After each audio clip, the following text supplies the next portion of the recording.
जय श्री कृष्णा। कैसे हैं बच्चे आप लोग? बहुत ही इम्पॉर्टेंट टॉपिक है और बहुत ही इंटरेस्टिंग है। अभी मैंने इसी के ऊपर मैं इंक्रीज की केस में बता रहा था कि मॉडर्न रूल्स के अकॉर्डिंग जब इंक्रीज होगा या उस समय अकाउंटिंग का क्या सिचुएशन होगा, कैसे अकाउंटिंग इंक्रीज के केस में काम करेगा।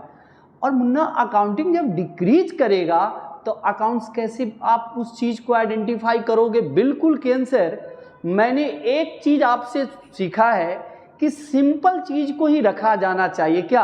बी प्रोफेशनली नहीं।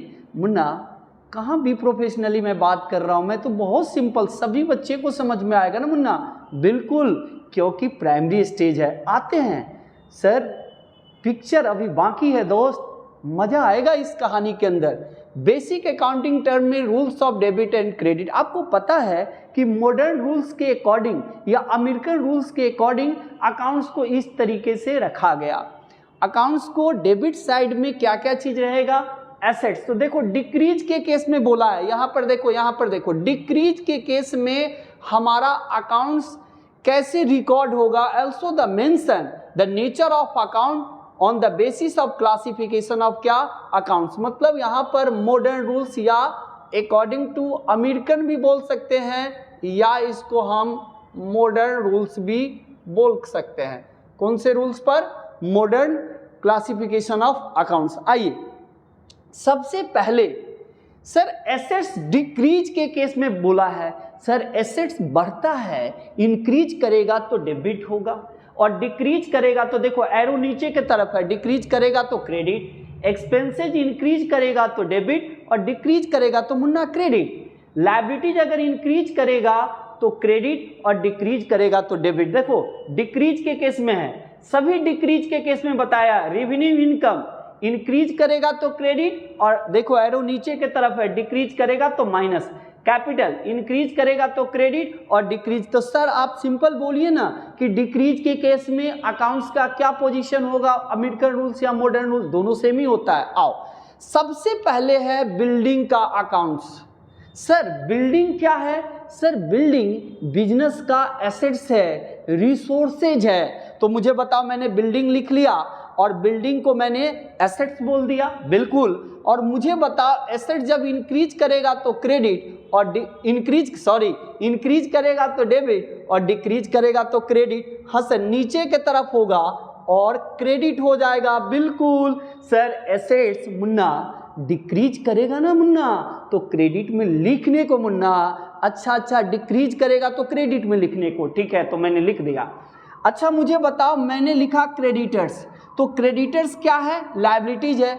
मैंने बता चुका हूं कि क्रेडिटर्स वो होता है जिससे हम उधार खरीदते हैं। मुन्ना मैं एक शॉपकीपर है बाबा ना, तो मैंने क्या किया, दुकान से उधार सामान खरीदा तो मेरा लायबिलिटीज बनता है ना मुन्ना। उसको फ्यूचर में एक डेट दिया होगा ना कि बेटा जब ड्यू डेट आएगा तो तेरे को प्रॉमिस करता हूं मैं पेमेंट कर दूंगा। तो क्रेडिटर सप्लायर है तो मुन्ना लायबिलिटीज है। और कहता है डिक्रीज के केस में, तो डिक्रीज करेगा तब लायबिलिटीज हमारा क्रेडिट से क्या हो जाएगा मुन्ना? डेबिट हो जाएगा। देखो लायबिलिटीज इंक्रीज करेगा तो क्रेडिट, आपको डिक्रीज के केस में बताना है तो देखो डेबिट लिख दिया। अच्छा मुझे बताओ राम। अच्छा यहाँ पर देखिए राम क्या है? सर प्रोपराइटर है। मुझे बताओ प्रोपराइटर बिजनेस में क्या करता है? सर बिजनेस में कैपिटल कंट्रीब्यूट करता है। तो जो कैपिटल कंट्रीब्यूट करेगा उसका बिजनेस में कैपिटल होगा। बिल्कुल, इन्वेस्ट करेगा। अच्छा वो कौन है? बिजनेस का मालिक है, ऑनर है। तो देखो कैपिटल और कैपिटल देखो इंक्रीज करेगा तो क्रेडिट। आपको किस केस में बताना है? डिक्रीज के केस में। तो बेटा डिक्रीज के केस में क्या होगा? डेबिट होगा। तो यहां पर आप लिखो डॉक्टर DR। Clear sir? सभी समझते जा रहे हैं सर? अच्छा आगे आइए। अब कहता है सर परचेज। मुन्ना सिंपल सी बात है मुन्ना, परचेज बिजनेस का क्या है रे मुन्ना? परचेज की आंसर मैं बताता हूं। परचेज एक्सपेंसेज हो गया बिजनेस के लिए। अच्छा तो एक्सपेंसेज इंक्रीज करेगा तब क्या होगा? डेबिट। आपको किस केस में बताना है? डिक्रीज के केस में। तो मुझे बताओ डिक्रीज हो गया तो क्या हो गया? Credit. Good, excellent, lovely. Carriage in what? Sir carriage in what? Direct expenses है, बिल्कुल एक्सपेंसेस तो है मुन्ना, ऐसे ही तो खर्चा है। अच्छा मुझे बताओ एक्सपेंसेस का बैलेंस क्या होता है, डेबिट। तो आपको किस केस में बताना है, डिक्रीज के केस में। तो देखो डिक्रीज के केस में क्या हो गया, क्रेडिट हो गया। तो मुन्ना आपको देखो हम नीचे की तरफ ही एरो सारा दिखा रहे हैं।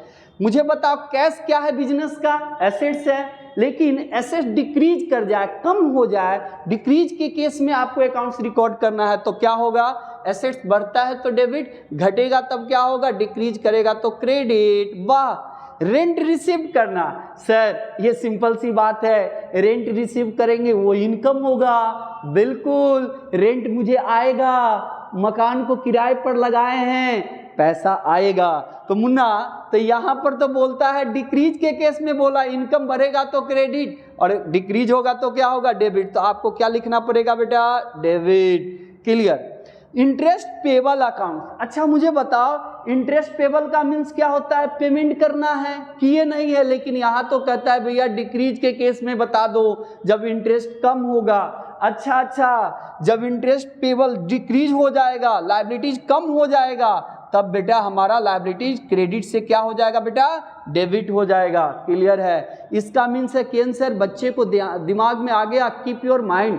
मुन्ना एक ही सजेशन है बेटा, एसेट्स का बैलेंस डेबिट, डिक्रीज होगा तो क्रेडिट, एक्सपेंसेस का बैलेंस डेबिट, डिक्रीज होगा तो क्रेडिट। आपको डिक्रीज के केस में लिखना है, लायबिलिटीज का बैलेंस क्रेडिट, डिक्रीज होगा तो डेबिट, रेवेन्यू इनकम का बैलेंस क्रेडिट, डिक्रीज होगा तो डेबिट, कैपिटल का बैलेंस क्रेडिट, डिक्रीज होगा तो डेबिट। याद रखना है मुन्ना, ऐसे याद रखना मुन्ना, बहुत सिंपल तरीके से बता दे रहा हूं मुन्ना।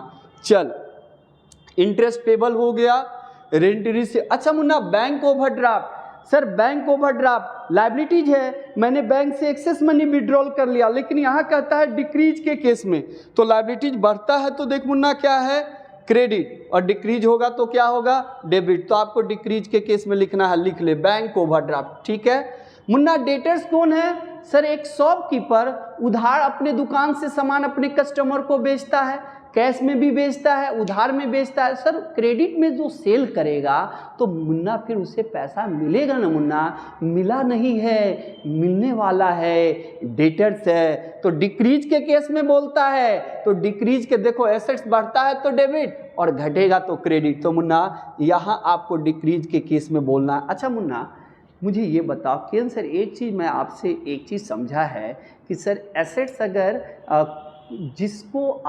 जिससे कुछ पैसा मिलने वाला है, मिला नहीं, उसको डेबिट में लिखेंगे। हाँ, आज जिससे पेमेंट मिलने वाला है, मिला नहीं है, उसको क्रेडिट में, मतलब सप्लायर को क्रेडिट में लिखेंगे, और जिससे पैसा मिलने वाला है जो हमारा डेटर्स है उसको डेबिट में लिखेंगे। हाँ बिल्कुल। अच्छा चलिए, एक्रूड कमीशन, इसका मीन्स क्या है, सर मिलने वाला है, लेकिन सर यहाँ पर बोलता है कि तुमको डिक्रीज के केस में, तो मुन्ना एक्रूड कमीशन ऐसा इनकम जो कहीं पर अर्न हो रहा है but not received in cash. Rent का पैसा मिलने वाला है, मिला नहीं है, इंटरेस्ट का पैसा मिलने वाला है, मिला नहीं है, कमीशन का पैसा अच्छा मिलने वाला। तो मुन्ना यहाँ तो एसेट्स बढ़ता तो डेबिट इंक्रीज के केस में तो है, लेकिन आपको तो इंक्रीज के केस में अगर हम डेबिट बोलते, आपको किस केस में बोलना है, डिक्रीज। तो देखो एसेट्स बढ़ेगा तो डेबिट, घटेगा तब क्या होगा, credit. Mind blowing sir, outstanding, खूब भालो, एक्सीलेंट सर, लवली होच्छे सर, लवली। अच्छा सर केन सर ये बात को बच्चे को समझ में आ गया, इस तरीके से अगर वो याद कर लेगा तो देख मुन्ना मेरा rules of debit and credit पढ़ लेना कि अकाउंट्स को बचपन का प्यार भूल मत जाना रे। एसेट्स ड्राइंग्स एक्सपेंसेस बढ़ेगा तो डेबिट, और लायबिलिटीज इनकम कैपिटल बढ़ेगा तो क्रेडिट। एसेट्स ड्राइंग्स एक्सपेंसेस घटेगा तो डेबिट, डिक्रीज होगा तो डेबिट, और लायबिलिटीज इनकम कैपिटल डिक्रीज होगा तो डेबिट। आपको सर ये फॉर्मेट को आप एब्सोल्युटली 100% पढ़ लीजिएगा, और मेरा फर्स्ट जो लेक्चर है जो rules of debit and credit उसको ज़रूर पढ़ा कीजिएगा। इस पर 2 वीडियो मैं बनाया, एक इंक्रीज के केस में, अभी डिक्रीज के केस में बताया हूँ। Thank you very much.